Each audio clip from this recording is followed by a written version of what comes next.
Have you ever woken up from a dream to find that there is something in your room staring at you? Something vaguely human but not quite right? Imagine for a moment that we share our world with entities just like that. But they aren't only confined to our nightmares, they can be around any corner, following you, watching you at any time, day or night. What are they? What could they be? I Hey, wish you'd stop talking. yeah. Well, hey, everybody, and welcome to another episode of Legends and Loggers. My name is Zac Wohlstein, and I am an outdoor television producer, and I'm joined by my co host and brother. Parker Wohlstein, I'm a forester and a wildlife biologist. And today we are capping off our spooky season with what I believe is just about the scariest topic we can cover shadow people. We'll talk about what they are, why they are so scary, and jump into a few first hand stories as well as make sure that neither of us can sleep soundly tonight. I mean, it's not like you got to get up crazy early tomorrow, right? You're good. You're a funny guy. You're a real funny guy. But before we get into the spooks and scares, I gotta ask Parker, what you drinking?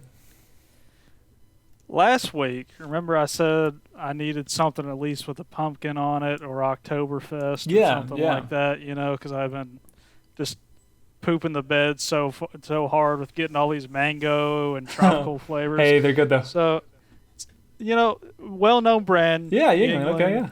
But it's their Oktoberfest. All right. It's seasonal. It counts as a more crafty kind of thing. Nothing wrong with that. We'll take it.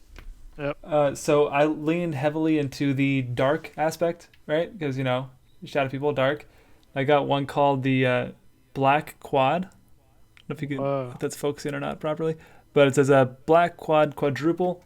It says a Trappist-inspired ale with a delicious dark side. So, dark side. There you go.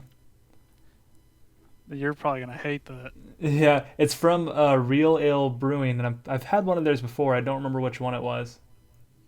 Man, I wish I didn't fly up to Michigan because I would have brought back almost every single beer at the like the Cold Iron place. had. Yeah, had in stock, dude. All of them were so good, nice. So good. Like maple flavor IPA that didn't taste like your normal IPA. Oh, nice. Okay, yeah. Delicious blueberry. Just they were going crazy. And then we went to this fancier restaurant for our anniversary last weekend, and there was we did flights. Have you heard of those? Yeah. Oh, I guess that's what you did as well, just flights with beer. I did it with I signed up for the cider one and ended up getting meads. It was 3 different types of meads. Hey-o. Yeah, it was pretty cool. That's like one of those things where it's like, this isn't what I ordered, but this is I'm better. cool with that, yeah. Heck yeah. Yeah. This is nice. Yeah. All right. I guess we'll crack them. I'll let you guys know that's actually a normal bottle cap there. Parker's just popping it off like it's nothing. He don't need a bottle opener. That's me. Just popping it off.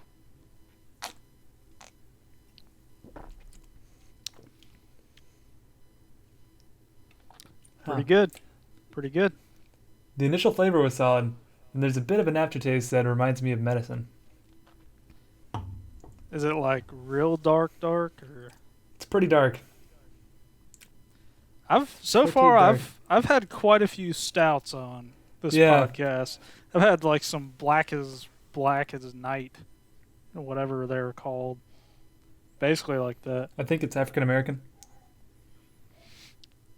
Yikes. This I'd say 90% tastes like a Yingling. Nice. And then there's a little. It's been a while since I've had one. Pumpkin up in there. Yeah, there's just a little something. Little spice. Little fall spice in there.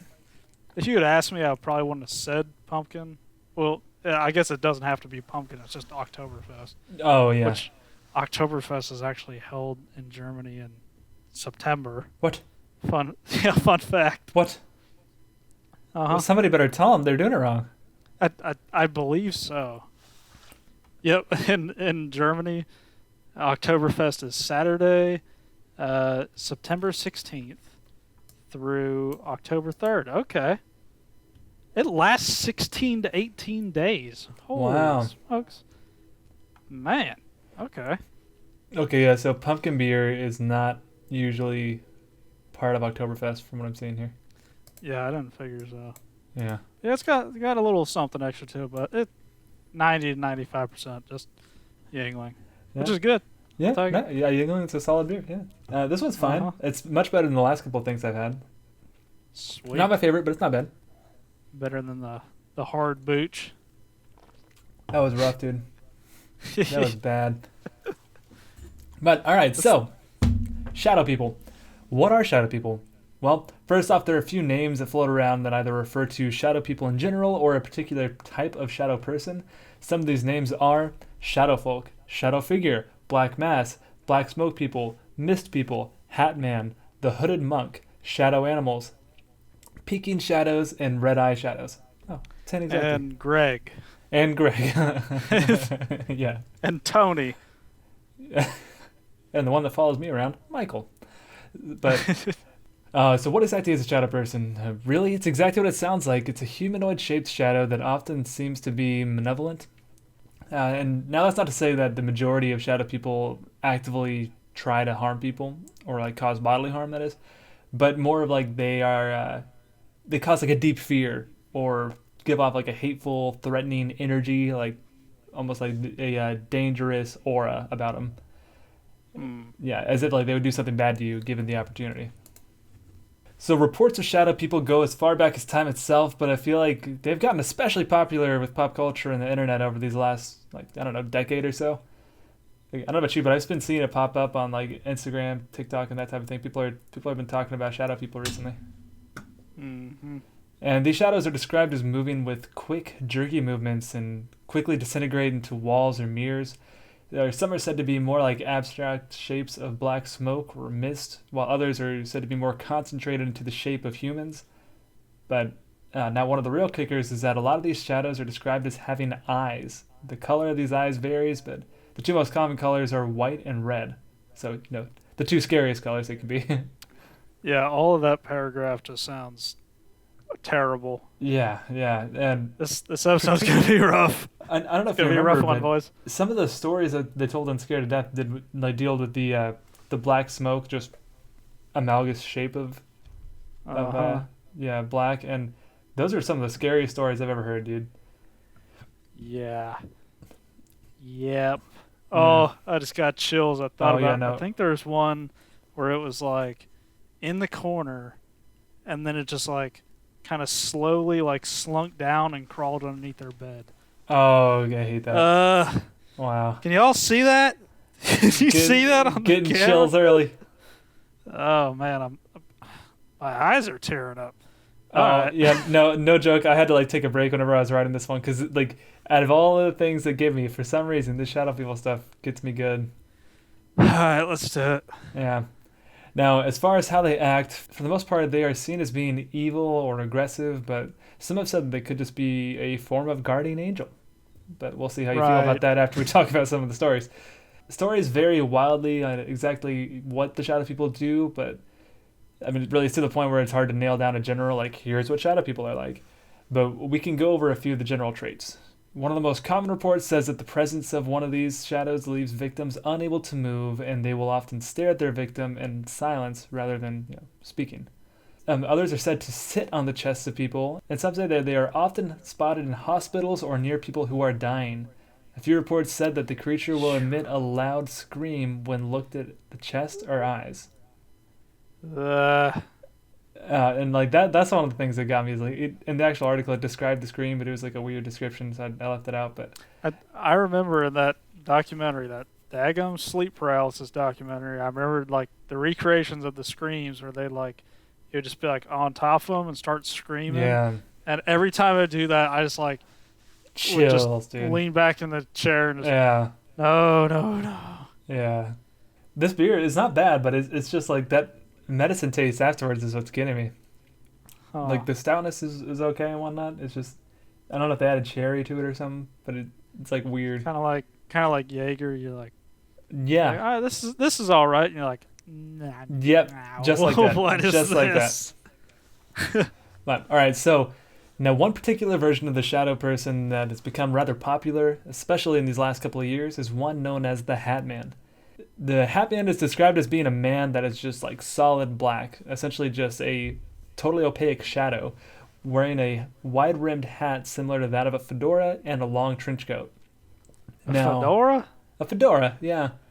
Sometimes they say it's like a top hat. Sometimes they say it's a fedora. Sometimes they say it's like a Zorro type hat. Yeah, I was thinking Zorro. Yeah. Whenever I've heard of a lot of the pictures that I've seen, they reminded me more of a fedora. Huh. All right, well, that makes him seem...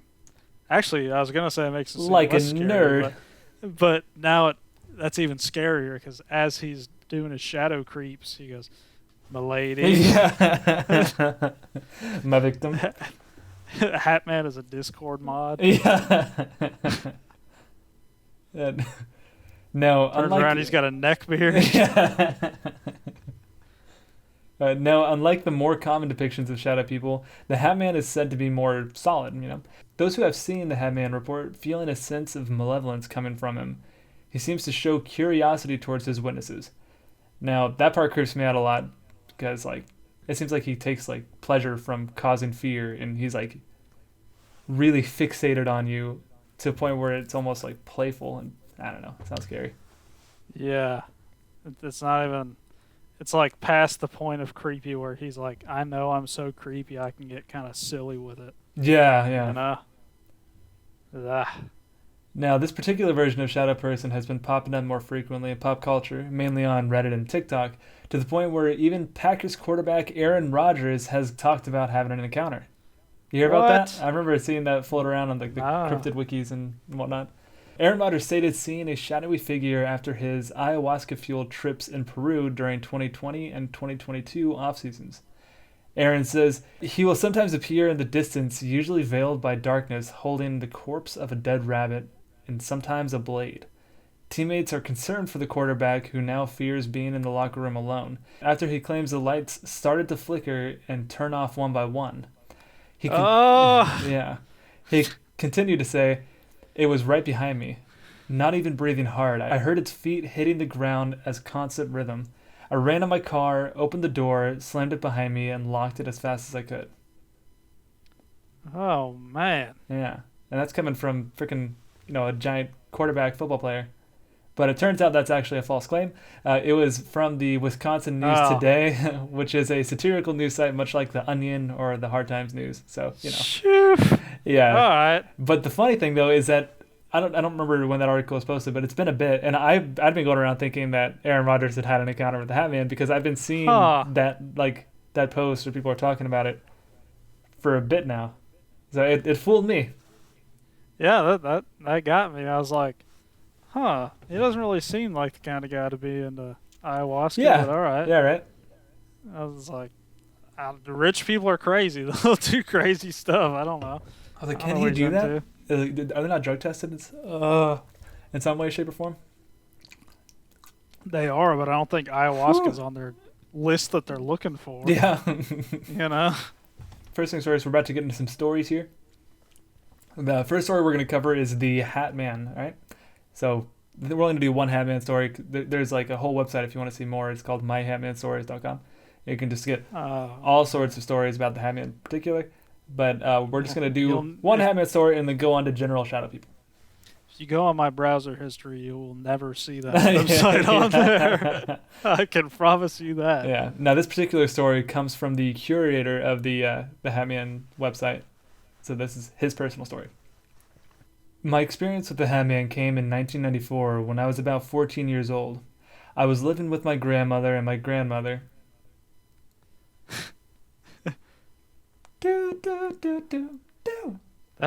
That's progressive. Yeah. For 94 or even earlier.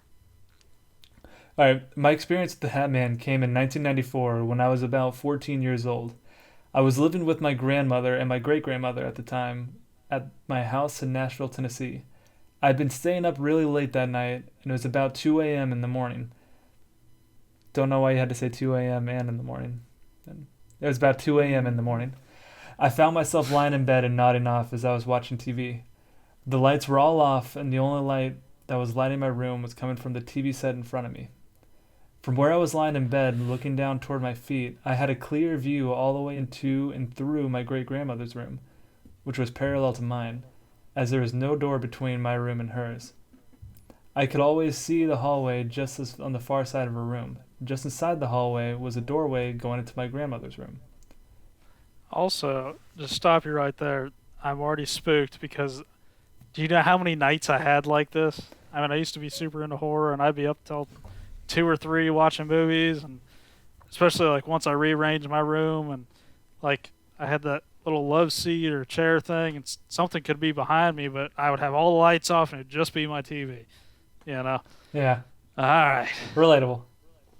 Yep. So, as I was lying there with covers pulled up to my face, nodding off, my eyes would open and fall, over and over again. And then at some point, something I heard on TV made a noise and caused me to wake up and open my eyes a little wider. Only this time, I saw something out of the corner of my eye. I had always had a fear about intruders and what I would do if someone ever broke into our home. For a brief moment, I thought that the movement I was seeing might have been my grandmother getting up to go to the bathroom. But as I moved my eyes more into focus, looking down through my great grandmother's room into the hallway, I very quickly realized that it wasn't my grandmother. What I saw gripped me immediately, with fear and dread. I saw a tall, human like figure, and the figure looked like that of a man. The man had no distinguishable features whatsoever. I could see no eyes, no nose or mouth, only blackness. He looked like a shadow, only darker, much darker. He had a very wide brimmed hat and a long trench coat that flowed as he moved. I started to tremble. My heart began to race. I came to the conviction that there was indeed an intruder in my home. As I watched him move, in the back of my mind I began to play out scenarios as to what he and I were going to do. Was I going to yell? Was I going to get up and run after him? Try and fight? I kept looking into the hallway. He stood there in the threshold between my great-grandmother's room and my grandmother's room. He leaned his head and body into my great-grandmother's room and looked in, turning his head towards her and then towards me. I had my eyes closed as much as I could so I could still see him, yet still look like I was sleeping. He stood there for what seemed like an eternity, just staring, and then he moved very slowly, without sound, back into the hallway just out of view. As I kept As I kept watching, I then saw his blacker than black figure move toward my grandmother's room. Just like before, he leaned his body and head into her doorway, looking at her, again, not making a sound. He then leaned back and moved out of view into the hallway. At this point, I didn't know what else to do. I was convinced that we had some kind of burglar in the house, so I summoned up as much courage as I could, jumped out of bed, yelling and charging into the hallway, ready to fight. I turned into the hallway, and he was gone. Obviously, my yelling and screaming startled and woke up my grandmother and great-grandmother. I told them what had happened, and needless to say, we didn't go back to sleep for a long time. And when we did, we left on the light. Do you want to discuss that before I continue? That's I don't like how slow and deliberate he's being. Yeah. That's terrible, man. Yeah, and like it's funny because like the story itself, I mean, especially compared to like so many horror movies and things out today, it's not initially like a scary thing, but when you put yourself in that situation, yeah, terrifying, dude. I actually just remembered something. Yeah. One time when I was little back at the old house, you and Mom were in the bathroom, and I had gotten ready for bed early. You and Mom were doing something in the bathroom, and I was laying in bed, and I was like kind of drifting in and out of sleep, and I opened my eyes, and I thought that I saw a shadow standing in the doorway. Like it didn't look like full on shadow person, but it was like there's a shadow kind of casting onto the doorway. Yeah. And then but I heard you and Mom like doing stuff in the bathroom. Like I could hear it, it was right there. Yeah. I could hear you guys doing like stuff. One door down, yeah. But there was an extra shadow standing right at my door. And like the way that the light was coming from the hallway, it would have been, whoop. It was upright, like it was almost casting my shadow, but I was laying down, and no light behind me because I was in the corner. There was just a shadow right there. I had forgotten about that. Woof. And when was that? How old are you? You said it was at the old house, right? Yeah. Is that the old house? Maybe like 7 or 8. Oh wow, Yeah. I never knew about that. I just vaguely remember that shadow, and I was like, oh, like mom's standing in the hallway. That doesn't look like mom's shadow. And then like I heard you guys talking in there and like moving stuff around, and I just like, nope, just closed Oh the eyes God. and waited for you guys to come back in. Like Yeah. I was just like staying there with the eyes shut until I heard you guys start coming out and Oh, I hate that. into my room. All right, so he continues to say, after my experience that night and during the next day, I spent a lot of time talking with my family about what had happened. I was surprised to know that my experience with the man in the hat and the cape was not the only one that had happened in that house. As it turned out, both my grandmother and my great grandmother had seen the same thing. My grandmother relayed to me that a few nights prior she had woken up in the middle of the night and too saw a dark figure past her doorway in the dim light in the hallway. Since it looked like it was wearing some kind of flowing robe, she thought that it was just her mother, my great grandmother, getting up to use the bathroom, wearing her evening robe. Then, too, my great grandmother told me that she also had a separate occasion that she'd seen the same dark, shadowy being lurking in the house at night. I honestly didn't know what to make of it all, and over the years as time passed, I had grown very antagonistic against the whole thing, brushing it off as a mere happenstance, a figment of my imagination, or perhaps the result of my nodding off and being in that in between place of half awake and half asleep. I thought about it every now and then, but relegated it to the back part of my mind, paying little attention to it. I would continue to feel this way about the experience until about the year 2001. That's when everything changed. No. No. Yeah. Shrek hit the Why? theaters and no. Donkey. Yeah. And my life was forever changed. Um, I was driving long distance one night and hitting the scan button to see if I could find something to listen to on the radio to help pass the time. The station landed on 1510 WLAC on a show called Coast to Coast AM with George Norrie. Maybe Nuri? I'm not sure how to pronounce that. It was probably 2 or 3 in the morning when the show came on. They were doing a show on something called shadow beings, and it was the first time that I had heard of something like that.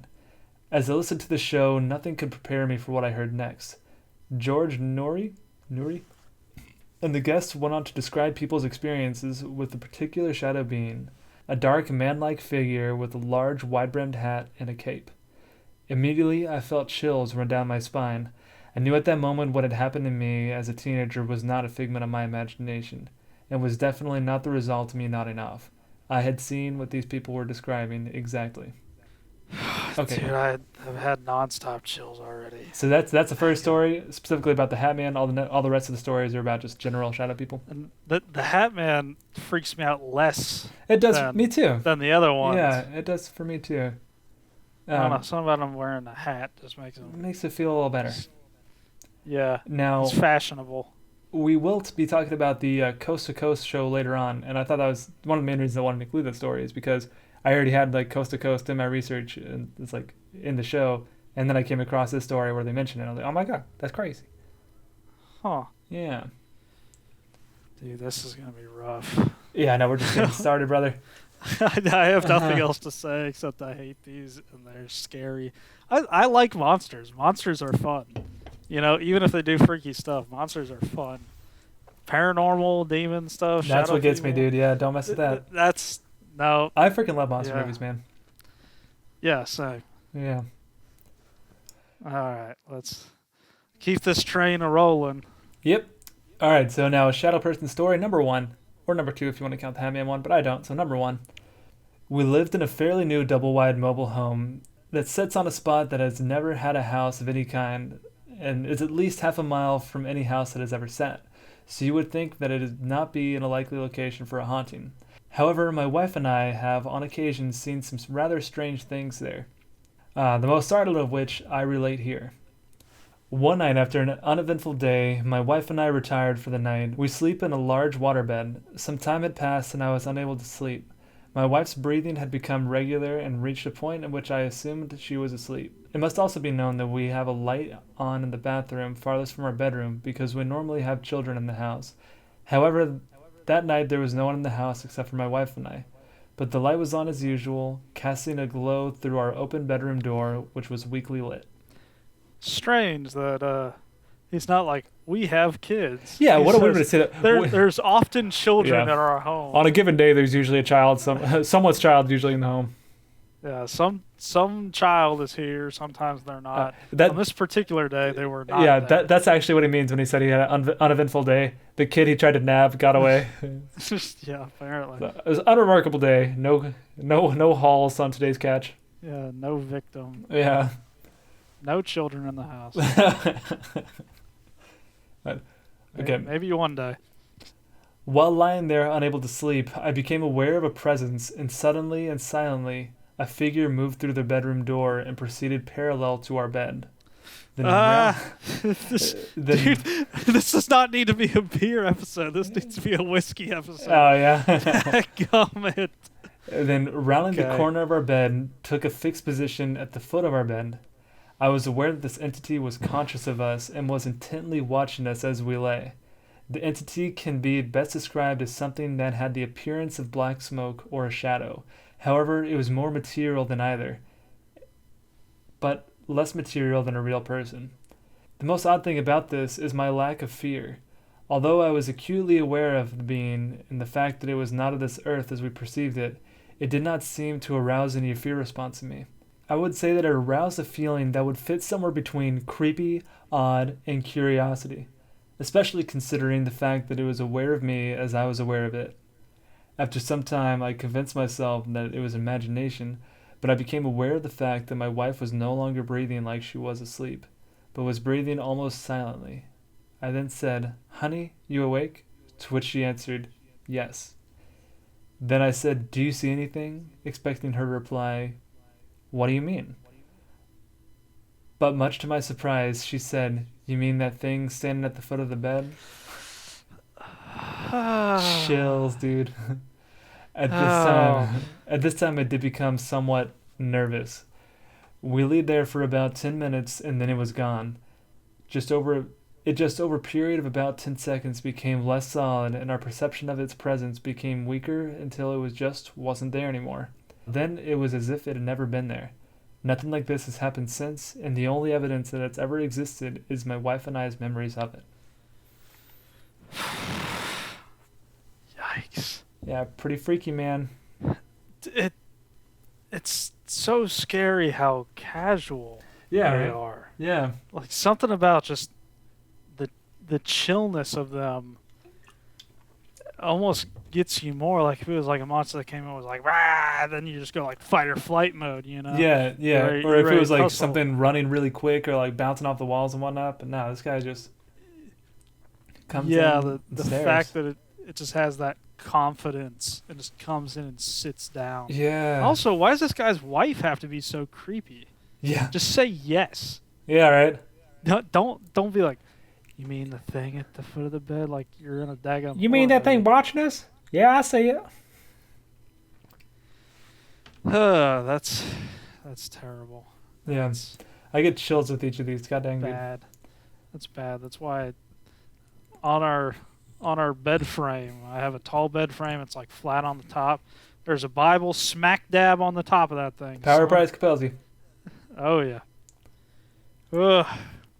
Anybody listening out there is like, man, this guy's a big baby. Yeah. No, this is like the worst for me, dude. Like, this is the one that gets me. As I was like pulling stories and whatnot, I had tears going down my cheeks. I feel so bad for you because y'all probably don't realize to get the stories that we get for these episodes, it takes hours and hours. Like the Oswong one, I looked through personal encounters for probably upwards of like 6 or 7 hours. Do you know how many stories you have to read to get ones that are good enough to like, I mean, they're all, pretty good, but to like have them on the podcast, this amount of limited time, I feel bad for you. Yeah. And the funny thing too is like I've been doing some freelance stuff, right? So I've been doing like podcast stuff usually like after 10 o'clock at night, and so it was around like 1 a.m. that I was like gathering these, and so I just keep being like, no. For those of you who can't see, I would just keep like looking over my shoulders as I'm reading these. Like get one of my cats and place it in the room. It's like, you tell me if you see something. That's one of those editing sessions you don't even put your headphones on with music. Nope. Yeah, you need full cognition of what's going on around you. And no joke, actually still here. I had this. I told Nicole, she's like, I don't think you should be looking at the Osmog stuff, and I was like, well, I don't want to look up the channel. Yeah, I had to wipe my nose a couple of times during it. Yikes. This next one, sorry, it comes from Reddit, and I removed the title, but I forgot to get rid of that first line. But it says, one night I woke up, came downstairs to use the bathroom, and I thought I heard a noise from our living room. So I go over to our living room to investigate, and I see this black figure. All the lights were off, just standing there. It looks at me and runs to my 4-year-old daughter's playroom where we keep her toys and whatnot. I run into the room and turn on the lights, and nothing is there. I check the house and find nothing. I rule that I was probably still asleep since it was dark and there was nothing there. I don't say anything to anyone, forget about it, and go back to bed. The next day while I'm prepping lunch, my daughter walks out of her playroom and says, "Daddy, the thief won't get away from my toys." Oh, no. My head snaps up and I ask her what she means by the thief, and she tells me that there is this black man in her playroom. She describes it as a black figure that is stopping her from getting to her toys. I just found it creepy that what I experienced that night before in the same area. And without mentioning it to anyone, she came out and said that to me. Forget everything I said about the chill, okay? Forget everything I said about how it's almost creepier that it's so chill. It freaking running. Yeah, like that image of like this black entity just like a quick burst and it's gone into a different room. Yeah. Good. That freaked me out so bad I almost turned into Sebastian Manicotti or whatever. Yeah. I started, but then it runs. Yeah. That gum, I need tissue. What's happening? It's freaking scary. It makes me think of like, I don't know if you at home ever played Phasmophobia, but it's like a ghost hunting game. And no, that reminds me of like playing that game and like seeing a figure like that. That's, dude, I would probably contact every local church pastor. One of the stories I came across, it was like it told their story, and then it had like it included the emails and like the back and forth correspondence with like local priests about performing an exorcism and a blessing of the home, and like the correspondence with a local or semi-local what's it called, ghost hunting group. Like it was unfortunately the story itself wasn't actually like scary. It was more just like there's something in our home, like we see something from time to time. But it was cool to see like the actions that they were taking. This one's just bad. I mean, you have... It's a short one, but it's dadgum that hits. Yeah, right? I mean, first off, you have the whole... I mean, this guy was awake. He was awake. I mean, he was awake enough to walk down the stairs. He's not like in his own bedroom and kind of groggy and see something. Like, he's straight up like out and about. Sleep. That wasn't sleep paralysis. He went down there seemingly wide awake. I mean, you could sleepwalk, but if you sleepwalk, you don't remember anything. Jeez, he knows exactly what went down. Yeah. And so you have the fear of seeing a figure just in the room, and then you're like, I'm like gagging almost trying to get and then you see this figure just straight up bolts to your daughter's room. Yeah. Oh, and then the whole added creepy kid element where she's like, you know, the whole naive thing. Like the Amityville horror type thing. Yeah. Yeah. Oh, my imaginary friend. My children are never having imaginary friends. I will stop that very quickly. Yeah. Nope, you are not allowed. Get some real friends, nerd. Yeah, read a book. Oh, that's bad. Yeah, it's a rough one. All right, story number 3. I had been on my computer late one night around 11:50 to 12:10, chatting and just browsing the net when I heard a creak from the top of the stairs behind me. I figured it was my mom getting ready to tell me that I had to go to bed, as she tended to do when I was up late online. Anyways, I just shout back before she can say anything, yeah, I'll be up in a bit. Well, I turned off my computer, got up, and went to the stairs. My stairs didn't go straight upstairs, but instead had a landing, took a turn, and then went upstairs. So when I got to the landing and looked upstairs, it was pretty dark. I could see this shape. Yeah, every time, dude. A figure of someone standing at the top of the stairs, and then it walked off without a sound out of my sight towards the bathroom where my parents' room was. At the time, I shrugged it off as my mom waiting to see if I was really going to get off the computer, so I got upstairs, walked past my parents' bedroom, and on the way to the bathroom. I found it somewhat odd that my mom was already looking rather comfortable and like she was sleeping already, but I shrugged it off and kept walking. I opened up the door to the bathroom. It was partially open, and there, standing not 2 feet away from me, was this black figure. Blacker than black. And just the presence chilled me to my bone. I put a hand out to see what was there, but to my surprise, my hand passed through it. My hand went bitter cold, and every hair on the back of my neck rose. At this point, I was ready to freak, and I quickly rose my left arm to hit the lights. And as I rose my arm on its way up, the figure leaped at me. I heard its voice say, "Come here." When the lights came on, even though it was mid-leap and right in my face, it vanished, gone without a trace. What gets me about that one, dude, is the two things. The being at the top of the stairs, like that. Yeah, I was curious if you think it's worse. Which is worse? Bottom of the You're stairs. coming up from the basement No. and you see the figure, or you're at the top of the stairs and you turn around and you see turn it. around and it's down there. Both of those are bad, dude. And it's behind you, like every kid has always been afraid of whenever you're running upstairs in the dark. Yeah. Both of those are really bad. Dude, this is so bad. I apologize if you guys are used to me cracking more jokes and stuff.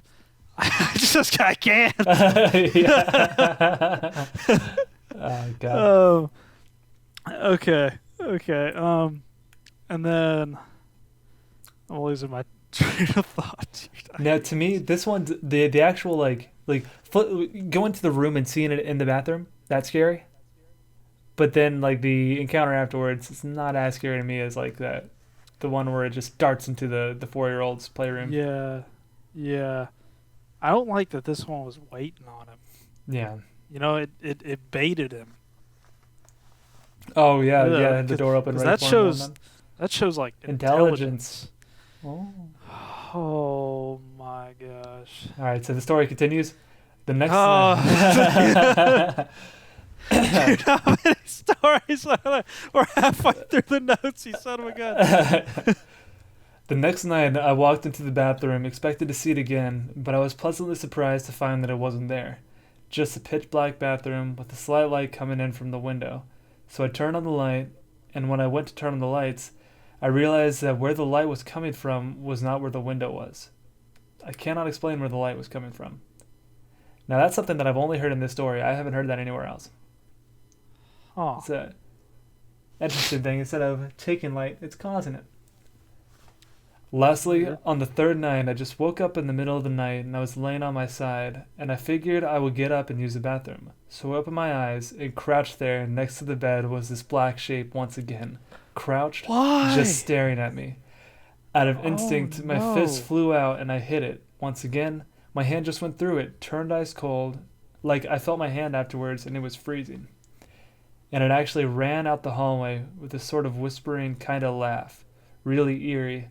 I don't know how to explain it. So I chased it out to the hallway, but it was gone. Oh my Dude, Lord. The crouching. That makes me think of that old Lights Out skit. Or like the short film. Yeah, I forgot about that. Oh man. Yeah. That's bad. I don't like how smart this thing is. Yeah, and the crouching, dude, that's so scarier to me. It's having too much fun. Yeah. And what's getting me is none of these are I was sleeping soundly and woke up felt paralyzed, and it was there. No, they're up. They're moving. Yeah, they're up and at them. I thought the shadow people were just a sleep paralysis thing. Yeah. Oh man. And So- also, if any of these happen to me, my lifestyle would change. I would have everywhere that I go into. I would even like rig something up. I would have like a little grabby hand where I can flip on every light switch without even looking. Yeah. I would sleep in total light. I would never be able to go camping again. Oh, I would yeah, not be able.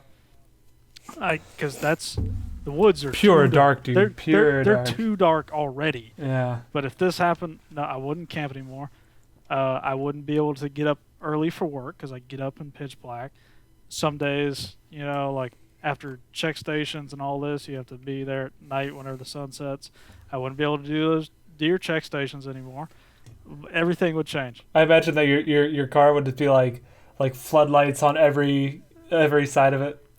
And the inside, I wouldn't be that dad where it's like, turn off that light. I'd be like, turn that light on. Turn that light back on. Yeah. But Dad, I'm tired. I don't care. What if I got on a plane? They're like, we will be dimming the lights for departure. I'm like, please don't. No, keep them on. Absolutely not. You need them on. Do you know why they do that, by the way? Just conserve power, I suppose.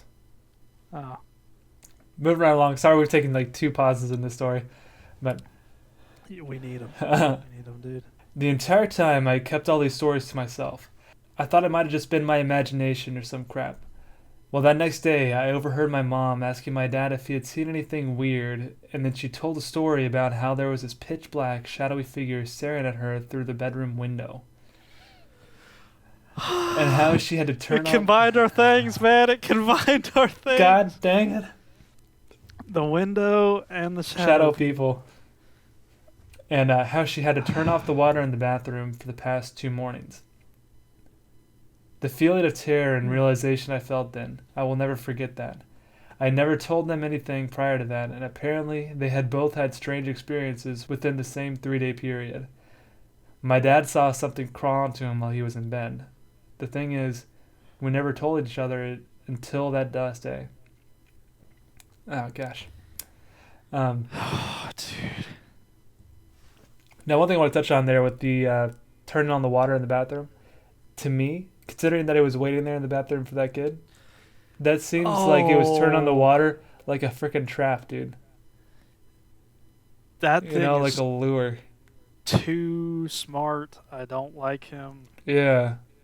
I don't like that he's baiting, he's laughing, he's Ah, talking at God. them, crouching down. And I mean, like it can be in the room, but it knows that the window's Yeah. creepier. Yeah. it's knows. going for the fear, dude. What a guy. Yeah. What an absolute jerk. All right, we got 2 more stories. 2? Yeah. Oh my gosh. This is the worst episode we've recorded. Yeah, I'm sorry, everybody. It's just Parker and I, like, borderline panicking. Oh, I'm at like worst filming. Most of the time I come in, I'm drinking a beer and just just having fun. Yeah. Monster stories, yay! This one I'm just like And every story. I don't know. I don't know if you can see it with my camera. But like my eyes are legit watering and whatnot. I can see it in your eyes too. Yeah, every time. Oh, I probably look stupid on the nice camera. Okay. All right. Got a couple laughs in. Yeah. All right. Story number 4. About 10 years ago, I started dating my wife. She was still living at home with her parents, brothers, and sister. Whenever I first went over to meet her family, they all told me that the house was haunted, and each of them told me about their different experiences. I was 27 years old, and I didn't believe in the paranormal at all. Not even a little bit. To me, it was like believing in the Easter Bunny. I honestly thought that they were just messing with me because I was the new boyfriend. Some time passes, and they were still adamant about this, so I started thinking the whole family was a little bit crazy. A year passes, and I go over to the house for Thanksgiving and have a few drinks and end up staying the night. My wife's room was in the basement, no windows or doors. Anyway, I wake up and I realize that I'm in the room alone because my wife had left early to go Black Friday shopping with her mom and sisters. There are no lights on, just the light coming from the TV with Christmas music playing. I laughed about the Christmas music already beginning, and I remember thinking to myself, great, she left me alone with the ghost. Just then, I get a chill and I feel the hair on the back of my neck stand up. It felt like someone was standing behind me, so I turned around and there it was, a shadow person. This thing was at least 7 feet tall and was the blackest black I've ever seen in my life. There was no depth to it whatsoever. It looked razor thin flat like a sheet of paper. There were no features at all, just pure black. I stared at this thing for what felt like an hour. It was probably only 30 seconds, maybe a minute, but almost like you could look into this thing like a black hole. In a way, it felt like I was looking at electricity, just pure energy. I don't know how else to describe it. I don't know what this thing was. I don't know if it was a ghost. I felt like it was studying me. I don't know if it was a demon, maybe like the Grim Reaper or the Angel of Death. Maybe it was some sort of interdimensional being, maybe an alien, I have no clue. Whatever it was real, and I'm 100% certain of that. I probably would have tried to talk myself out of thinking that. Maybe it was a dream, maybe a hallucination. But my brother-in-law and my niece have both seen the same thing as me.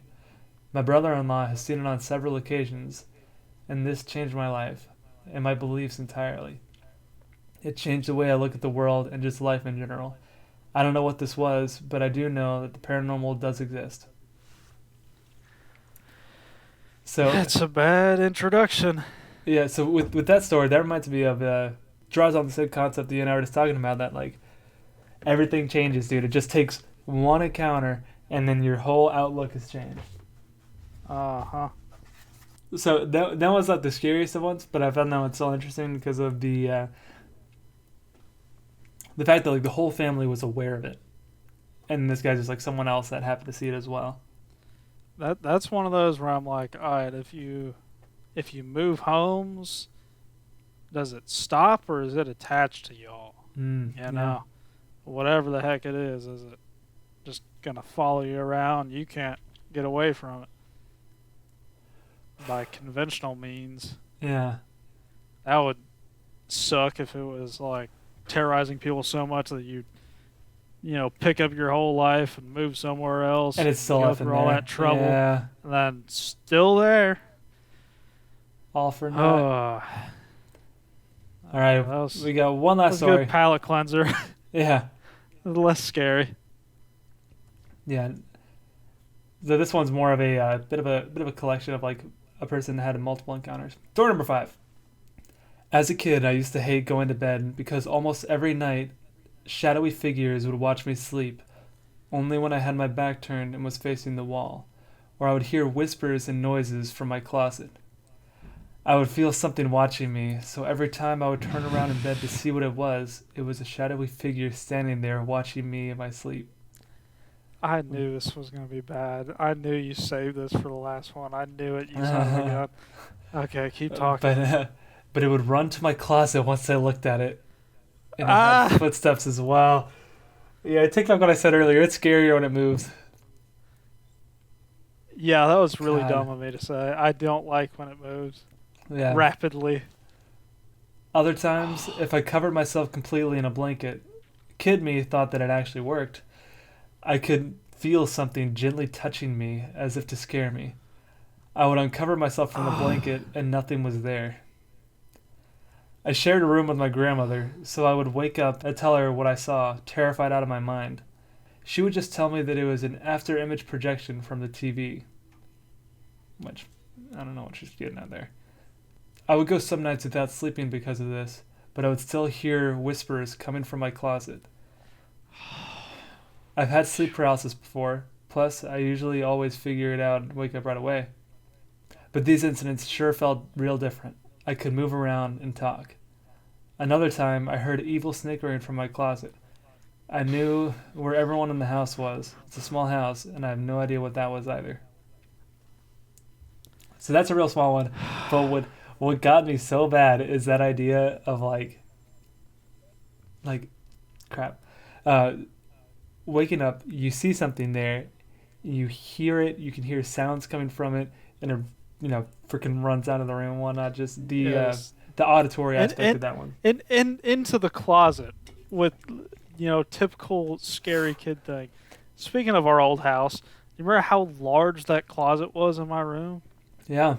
Like with the 2 big old double doors. Mm-hmm. 'Cause, I mean, it was both of our closets. It was a big old thing. Yeah. I used to be terrified of that, of waking up and just having that thing be slightly cracked open. Let me tell you, I was real thankful to not have a closet in my room. Yeah. Like, I remember there was times where, like, Mom would come in and get clothes for you or somebody, and she'd come in and she'd, like, not shut it all the way. Oh, man. I'd, like, immediately have to go in there and just, whoop! Nope. Can't do that. Not having that, not waking up and forgetting that thing was cracked. Yeah, seeing it cracked and be like, what's about to come out? Uh-huh. Man, all these really go back to, like, all these childhood fears. Yeah. Just like any kind of boogeyman story, this thing just fits right into. Yeah, and sorry, one second. So, and to build off like the whole childhood part of it, for me in particular, I never had an experience with like a shadow person or like that type of thing. But I remember what happened to me all the time is I would be like laying in bed, looking at like an open door in the dark, and I would like my mind would be able to like essentially conjure up the image of something's like hands going over it just like that, and then like peeking out. But it was always like these really colorful looking hands and whatnot, like a almost like noise on a television screen. Oh. But yeah. So those are all the stories we got today. There's worse ones out there, there's better ones out there, but those are just a nice little gives you an idea of some of these because we're not a creepypasta podcast. We could do some real freaky stories, but we're just here to get a general idea. Okay, so now that we covered the stories, let's talk about some explanations. Now, I couldn't really find any like lore-based explanations, if you will, but I could find some scientific ones and theories that could potentially explain these apparitions. So, the first explanation is just about the easiest one. Some say that the witnesses are seeing shadows while in some sort of heightened state of emotion, whether that be fear or stress or some sort of other feeling that is causing them to see something extra in a normal shadow, or at least be afraid of those shadows. Now, there really isn't much there, so we don't have to keep talking about it, but yeah. It's pretty easy to, when you're looking in the dark, to start conjuring up stuff. I mean, I've been in the woods at night enough to know that. You can make stuff up. I mean, there's even been times where, like, Nicole and I are out there in the dark hunting, and I'm like, oh, yeah, like, I think I see something off there. There's memes about it where it's like, when daybreak finally happens and that stag you've been looking at ends up being a boulder or like a tree or something. Just to recap that explanation in more of like a bite-sized way to put it. Essentially, people are just hyping themselves up and thinking that they see something they're not. And while it's possible, yeah, I don't think that can explain most of the stories, if not all the stories that we have today. Yeah. So, another interesting theory says that this comes from some sort of mental illness, such as schizophrenia, bipolar disorder, or dementia. In fact, I came across one scientific article that linked one particular variation of dementia with Lewy bodies, to seeing shadow people, which is for sure interesting, but that disease only affects about like 1 million people in the United States. I think it was... I don't think it was something I read. I'll check with Nicole, but... She used to work at a nursing home. Oh, no. I think she was telling me that they had a patient with dementia, and like they'd go in there and they'd be like, "How was your night?" And he'd be like, "He's back again." Jeez, and they'd be like, dude. What? And he'd be like, "Yeah, this guy's been coming and standing outside my window every night." And like it's like the nursing home is in the middle of cornfields. Like nobody in small town Illinois is just going out there to freak out a guy like this poor old guy with dementia. But like I think I remember her telling me that. I don't think it was something I read, but I'll get up with her about that. But yeah, I mean, just for certain periods of time, this guy with dementia would just like they walk in and be like, "Hey Bill, how are you doing?" He's like, "It was all here all last night. It had big red eyes and it was looking right at me." And they're like, "Huh?" God dang, man. Anyway. That's pretty good. So the thing about that, much like you said with the nursing home bit, dementia only affects about like 1 million people in the United States, and it is much more common in people 50 years or older, which doesn't explain the thousands of reports coming from younger people who are not diagnosed with Lewy body dementia. And the same can be said for schizophrenia or bipolar disorder. So, is it possible that every person that happens to see a shadow person has some sort of undiagnosed schizophrenia? Yeah, maybe. But like, that seems like a stretch. You'd assume that they'd see other weird stuff. Yeah. Why would it be specifically that? Yeah. Hmm. I don't know. So, another theory traces the phenomenon to being a side effect of certain drugs. Many methamphetamine addicts have reported the appearance of shadow people after prolonged periods of sleep deprivation.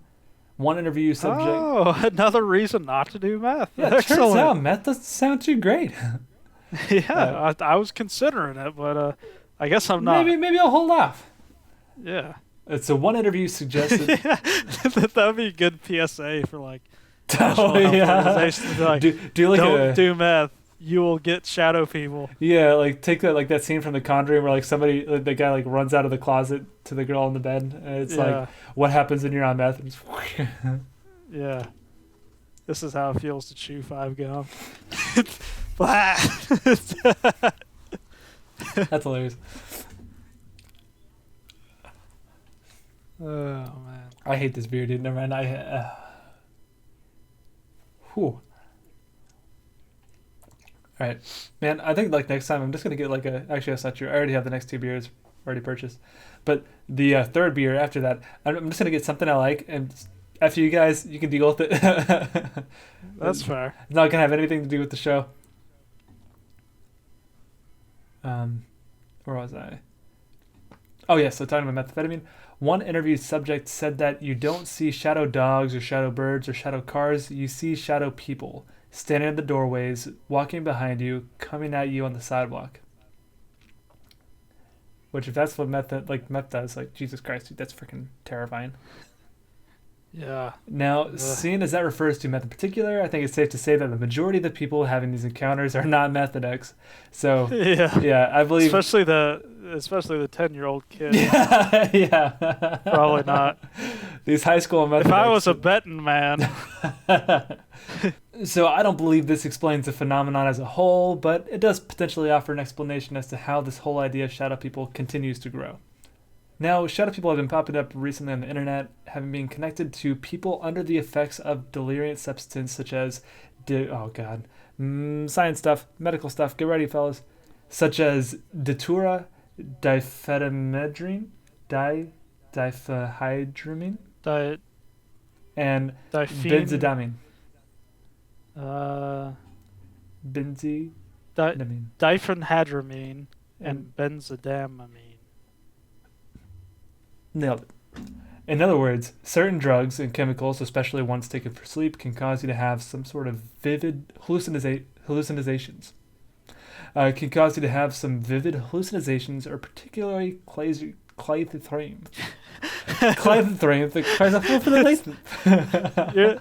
It's like the executioner from Robin Hood Men in Tights. What size are you? Are you this? It's from the new song. I'm gonna leave that in. That's funny. In other words, certain drugs and chemicals, especially ones taken for sleep, can cause you to have some vivid hallucinations or particularly crazy dreams. For example, on TikTok, a new challenge emerged in 2020 called the Benadryl Challenge. And if you think that sounds stupid, you're right. It's incredibly stupid. Where people, primarily kids, because it's TikTok, would purposefully overdose on Benadryl, which can act as a deliriant at high doses. Yeah, I'm going to stop right there for a second. People were purposefully overdosing on Benadryl. Like, that's... Oh my gosh. Like, for a part of this TikTok challenge. That is so unbelievably stupid, man. Taking a bunch of Benadryl is better than eating a Tide Pod, though. Well, yeah, okay. Yeah, like, at least Benadryls are made to be consumed, within that's reason. A good point. That's a good point. Yeah. But so they would take these Benadryl and high doses and whatnot, overdosing on it, and they would document the effect of tripping or hallucinating. Now, I shouldn't have to say this, but any kids out there thinking, wow, that sounds like fun, just don't do it. People have died from this. Yeah. But now people have done this Benadryl challenge and then reported seeing shadow people or beginning to see Hatman in particular as a result of this Benadryl challenge. So this whole Benadryl thing reminds me of like the memes that are like when you take the Walmart brand sleep aid or melatonin. Yeah. Yeah. Now, this explanation does make a little more sense to me overall. I would boil it down to saying that shadow people could be a side effect of taking sleep aids, which are real common in America. So that's solid, like maybe. I know a lot of people that say that they have super vivid nightmares from taking melatonin, so I don't think it's too much of a stretch for some of those dreams to involve shadow people and maybe spill a little bit over into conscious life. Or at least like when you're groggy and it's late at night and whatnot. Which brings me to our last explanation, and the one that I personally find the most likely. Well, you know what? Let's talk about. Do you want to talk about the Benadryl one anymore? I could see it. It makes sense to me. I think I've had some crazy dreams and stuff after taking like NyQuil when I'm sick and stuff. Yeah, and melatonin is like a super common thing for amongst people, so I'd believe that a heck of a lot more than I would like the dementia. I don't. Sidebar: I don't think melatonin works because I got some. For when we were on our trip because we needed to when we had time to sleep. You needed to sleep. Yeah. And everywhere we were was really uncomfortable. The place we were staying in Michigan was really hot, and then like in Minneapolis, it was just like I was like, all right, we have to be up in 4 hours, and you're just constantly running through that in your head. So we bought some melatonin. I was looking at each melatonin bottle in the CVS. Every single bottle has a little asterisk, and it says, these claims are not approved by the FDA. Nice. And the claim was that it helps you fall asleep. Oh. I can tell you for me, I don't know if it helps me fall asleep, but I definitely have a harder time waking up in the morning if I've had melatonin. I definitely sleep harder. If that makes sense. Well, there was one time I took a Benadryl because my allergies were really bad. Well, fun fact, speaking of Benadryl. Nicole's family will take a Benadryl as their normal allergy pill. Because they don't have like super, super bad allergies. So they're just like, oh, I'm feeling stuffy, I'm going to take a Benadryl. Me, I take an allergy pill every day of my life. Yep. Since I was a kid. Yeah. Which, funny thing is, remember Mom was giving me that anti-diarrheal one time? Because she had ripped the label off. Yeah. I just barely saw anti, and I was like, what? Started reading the other side, and it was like, for loose stool. And I was like, I've been taking... That's why my allergies are so bad. That's why I'm constipated and my allergies are so bad.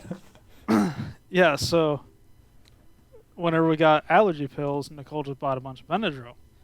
I was taking them every morning. And you were taking Benadryl every at 4 in the morning. And every day I'd be like... At first, we had like Folgers coffee because I was getting off only drinking energy drinks, and I was like, babe, I need to buy this high caffeine coffee. I know it's expensive, but like, I need it. I almost like die driving to work every day. Dude, your body must be so confused between the Benadryl and high doses of caffeine. I know, and like we were going to bed at like 9, and I'd get up at 4, and I'd be like, babe, we need to go to sleep earlier. Like, I almost wrecked the car because I fell asleep with the wheel and everything. She's like, okay, we'll go to bed earlier. Go to bed at 8. Doesn't help. Go to bed at 7. Doesn't help. And then later on, it got into wintertime, and I stopped taking Benadryl because the allergies are gone. I was like, I just wake up chipper. I'm like, man, this is great. And then, like, one day there's a bunch of dust and pollen and stuff, so I came home in the evening, and I took a Benadryl. And I took it at about 5. I was eating dinner. And as soon as I got done eating dinner at like 5:36, I was just like on the couch falling asleep. And I was like, babe, that Benadryl. Well, I was like, man, I'm so tired for some reason. And she's like, oh, it's probably from the Benadryl. And I was like, no, it's an allergy pill. Like, it doesn't make you drowsy. She's like, yeah, it does. It like puts you right to sleep. And I was like, I've been drugging myself for the past 5 months. I was like, I've almost died. Like, I was going on this whole thing. God. Like, she would like text me while I was on my way to work. Like, she'd get up and be like, "Are you okay?" And I'd be like, "I've like fallen asleep at the wheel like 3 times." And I'd get into work and I'd be. We have like a little powwow in the morning. I'd be slumped over, just like slamming. I would drink my coffee and I would make more coffee in the shop, and I'd just be slamming these. And my boss, like, I stopped taking it and I came in and I was chipper. He's like, "Man, like, something about winter, it's just like really got you going. Like, you seem more alert." And I was like, "Yeah, I'm feeling a lot more alert." I came in and I told him, I was like, "Remember how tired I used to look?" He's like, "Yeah, every morning you look like half dead." And I was like, I had been drugging myself for 4 months. That is so funny. Oh my gosh. Anyway, yeah, Benadryl. That's freaking hilarious.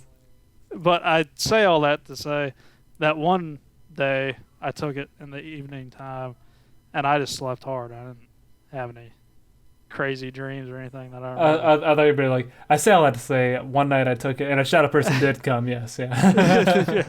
One time when I was falling asleep at the wheel, a shadow person grabbed the wheel from me and kept me on the road. What a guy. So it turns out shadow people are pretty cool. Now, all right, so that's it's all about the Benadryl and whatnot, and that brings me to our last explanation, and the one that I personally find to be the most likely. It seems like most, if not all, the encounters of shadow people can be directly attributed to misidentifying the great horned owl. In many cases, the witness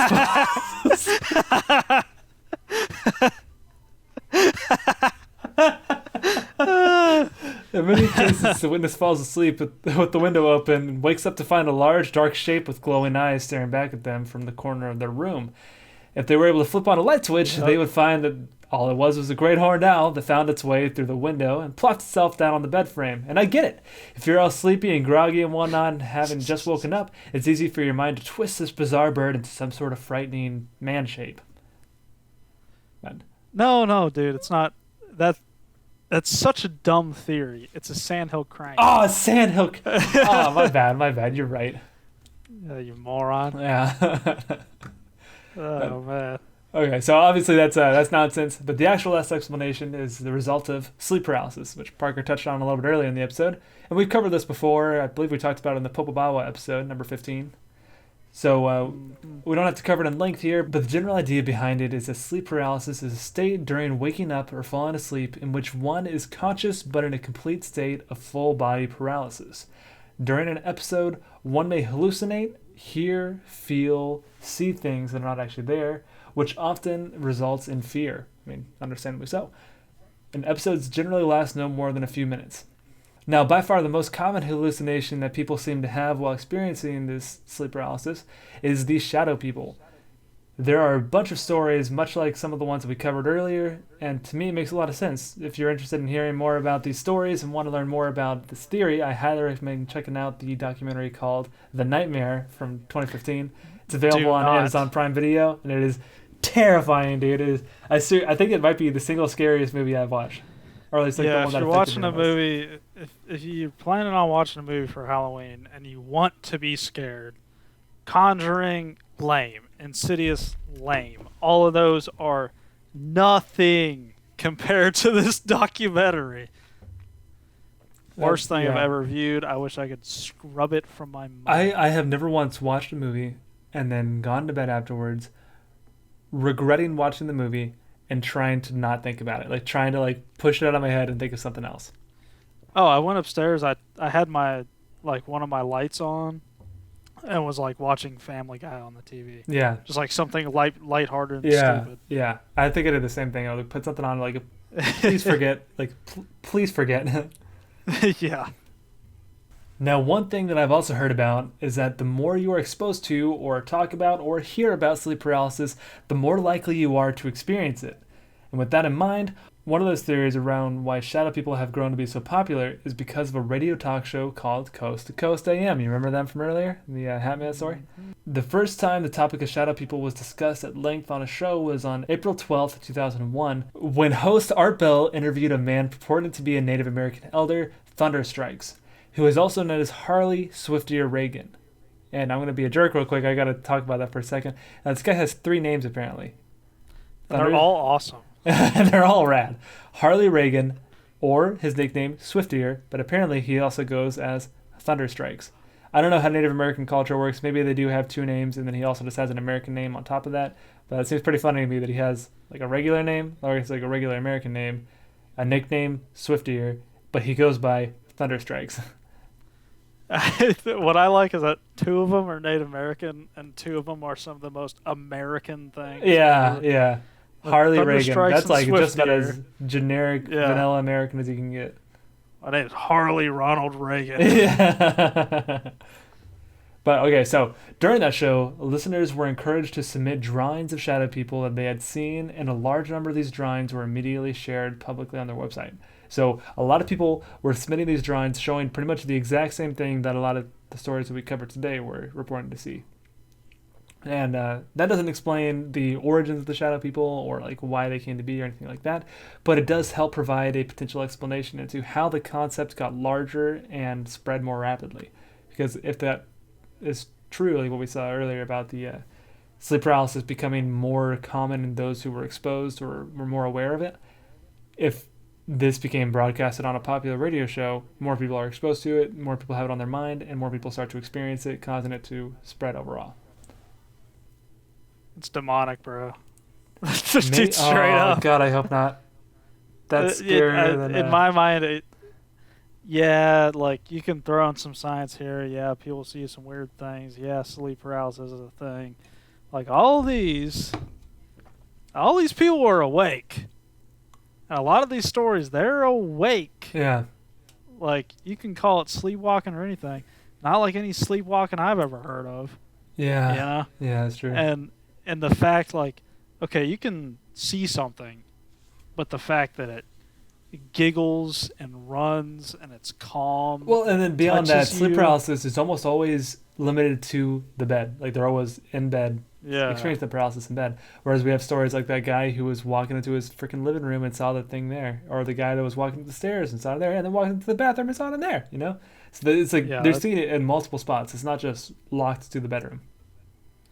Yeah, that's straight up. I don't know if it's like demon, but it's in league with them. It's within that camp. Now, just straight up evil and wants to cause fear, because why not? So, because I guess I hate myself and you as well, brother. Before we go on to our final thoughts, if you want to click on that first link there, and I have in the show notes. No, what is it? It is somebody who believes that they have photographed a couple of shadow people.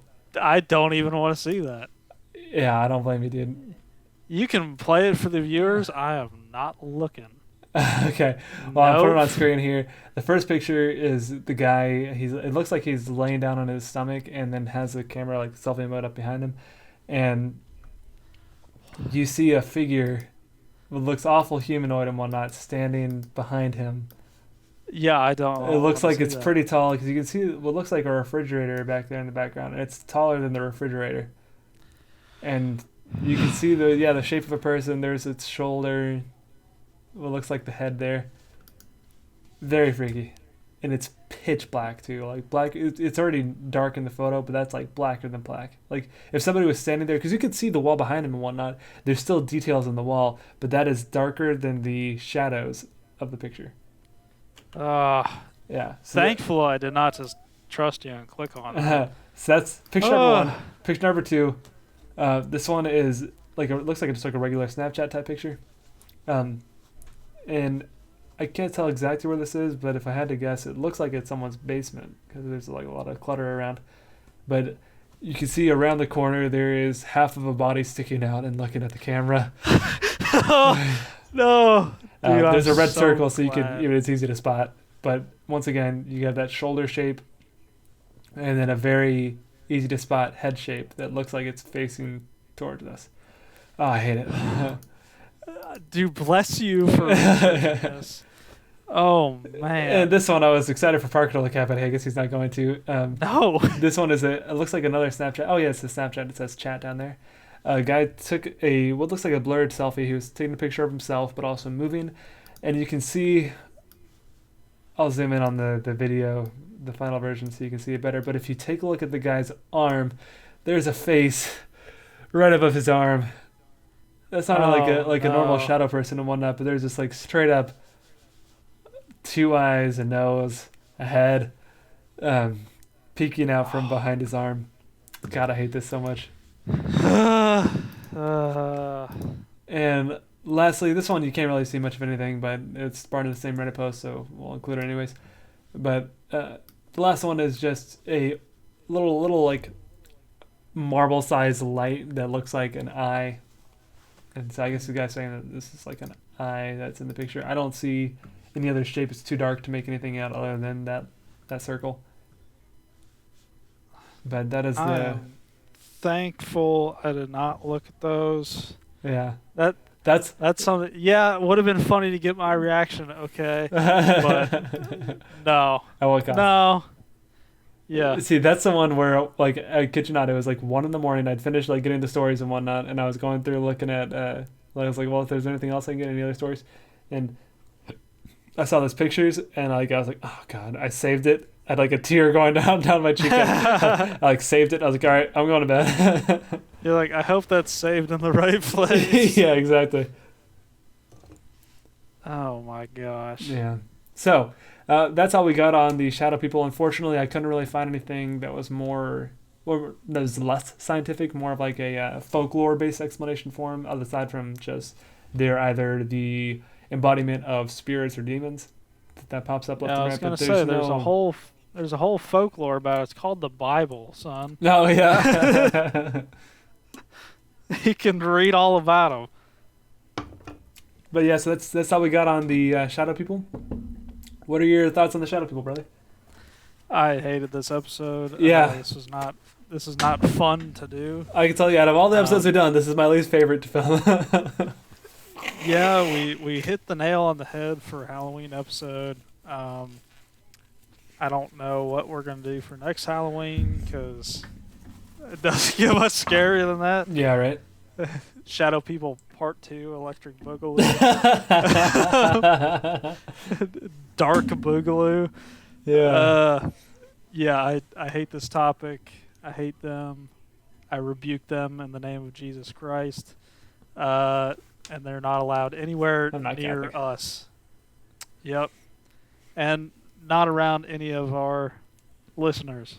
Yeah, we got you guys. Yeah. The not power good. of Legend of Hate Loggers compels you. Hated this episode. Had chills the whole time. I might have cried like a baby. I need to go blow my nose. Yeah, 3 out of 5 stars. Yeah, 3 out of 5. Yeah.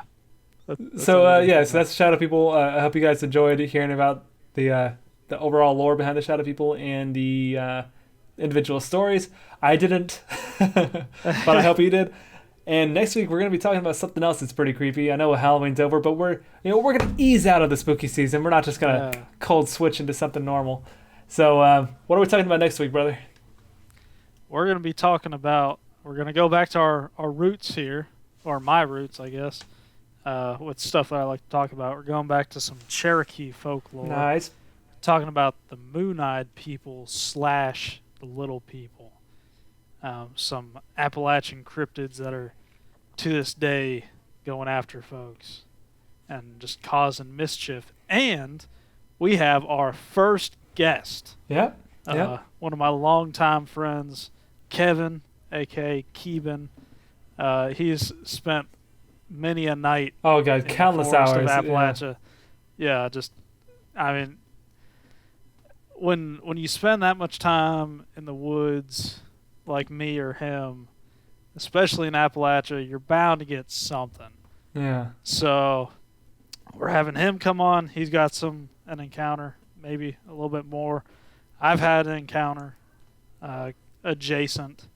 So we're going to be getting into it. It's still going to be pretty freaky and excited to have him on. Excited for y'all to hear his story, my story, and learn something about some more Cherokee folklore. Yeah. Oh, I'm excited to learn about it. I'm excited to have our first guest on. I haven't talked to Kevin in years, so that's pretty exciting to have him on. Yeah. Yep, right. That's all we got for this go around. Hope you guys had fun. We certainly did not. Yep. I need to go blow my nose. I gotta go cry. And yeah, watch Family Guy. Yeah. Cry. You go watch Mickey Mouse Clubhouse and go the opposite direction there. Yeah, probably gonna. You know what? Probably gonna go finish watching up the new Thor movie, because that's been a hoot so far. Oh yeah, Love and Thunder. Very uplifting, very funny. Yeah. So I'm gonna go finish that.